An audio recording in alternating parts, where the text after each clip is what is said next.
Think about this. Money is getting a massive upgrade. For decades, our computers were powerful, sure, but they were isolated. They couldn't talk to each other. Our financial system has been kind of the same, effective, but clunky and disconnected. Then, the internet came along and changed information forever by connecting everything. Well, now, stablecoins and AI are about to do the exact same thing for our money, connecting it to a global network and, for the first time ever, giving it intelligence. Let's start with a really powerful analogy from Nick Carter. You've probably heard of Starlink, right? It's building this whole new infrastructure layer for the internet, from space. Well, he says stablecoins are doing the exact same thing for finance. They aren't just another crypto asset, they're the fundamental rails for a whole new system, letting value move as instantly and as globally as an email. So, this all brings us to the big question, the one we're really digging into. What happens when our money becomes as programmable and intelligent as the internet itself? And we're not just talking about faster payments here. This is about what we can actually build when we fuse intelligent software with a totally new form of currency. We are literally watching money evolve in real time. And this isn't some slow, gradual shift. No, it's a collision of two incredibly powerful technologies, the stability and programmability of stablecoins and the autonomous intelligence of AI. So first, let's break down the foundation of this whole revolution, stablecoins. So, first things first, why do stablecoins even exist? I mean, what problem are they trying to solve? Well, think about the early cryptocurrencies, like Bitcoin.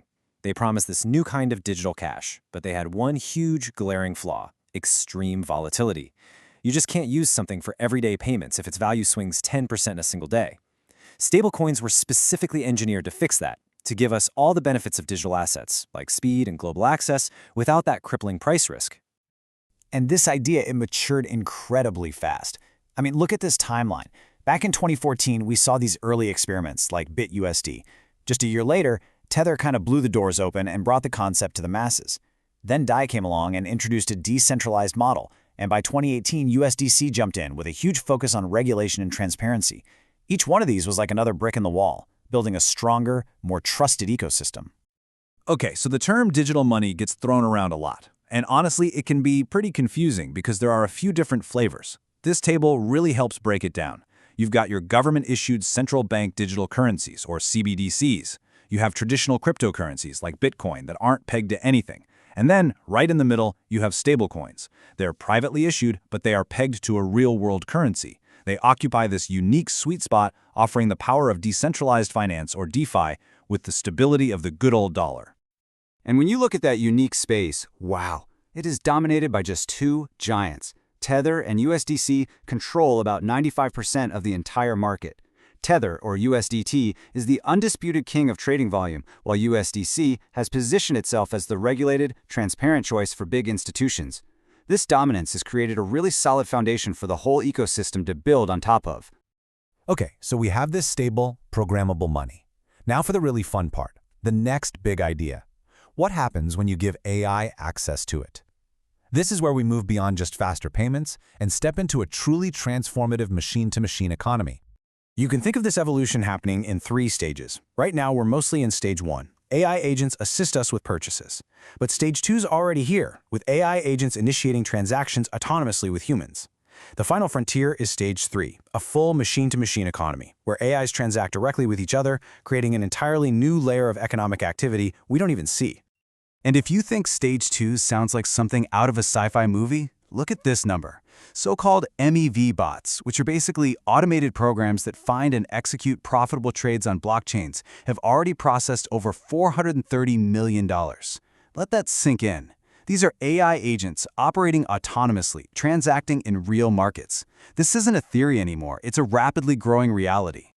And this is where we see the real-world impact. In decentralized finance, AI can manage liquidity in a trillion-dollar market. For cross-border payments, it can slash that average 6% remittance fee to basically zero. For creators, it means bypassing the 30% cut taken by big platforms and getting paid instantly.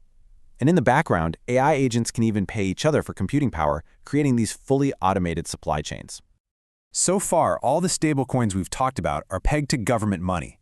But that still relies on you trusting a central authority. This raises a fascinating question. What if we could peg money to something more fundamental, something with intrinsic physical value? This brings us to the frontier of stable currency, a dollar backed by energy itself. This is Xi, pronounced Chi, and it's the world's first energy dollar. Instead of being backed by dollars in a bank account, its value is directly linked to a real-world physical commodity, the average cost of electricity used by the network. This is a profound shift, moving from a system based on financial trust to one based on physical work. Quai Network solves a classic monetary problem with a really clever two-token system. It's hard for one asset to be both a great long-term investment, like gold, and a great tool for everyday payments, like cash. So Quai created two separate tokens. Quai is the scarce digital gold. That's your store of value. QI is the stable energy dollar. That's your medium of exchange. Together, they create a complete monetary system. And this isn't just a theory. The network is being built from the ground up to handle massive scale.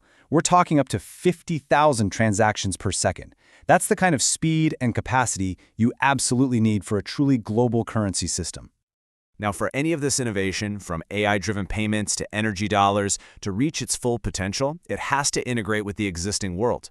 And that means one thing: clear, sensible regulation. This is the bridge that gets us to mainstream adoption. So what might that look like? Let's use a hypothetical example. A piece of legislation we'll call the Genius Act. Now, while this specific act is fictional, it represents the kind of clear framework that's needed to bring stablecoins fully into the mainstream, providing clarity for everyone involved. A framework like this would establish clear rules of the road. It would define who can issue stablecoins and mandate that every digital dollar is fully backed by safe assets like cash. Crucially, it would clarify that these are payment tools, not securities, and it would bring them under existing financial compliance laws. These are the foundations for building a safe and trusted market. Ultimately, that's what this is all about. Just like traffic laws make roads safer and enable more cars to travel, a clear regulatory framework paves the way for stablecoins to move from a niche technology to a core part of our global financial infrastructure.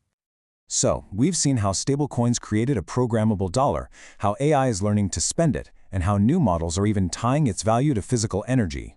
This is a revolution that promises incredible efficiency and opportunity.